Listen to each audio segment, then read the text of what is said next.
I'm really delighted that we've come to this day, which is the launch of our Oireachtas report on the elimination of abuse directed towards referees, officials and players.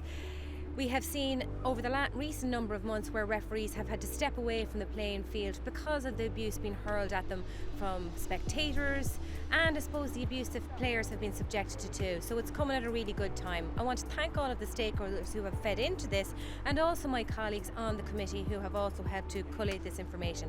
There are 11 key recommendations within this, but just to summarise some of those, one of them being a code of conduct, an acceptable code of conduct on a playing pitch.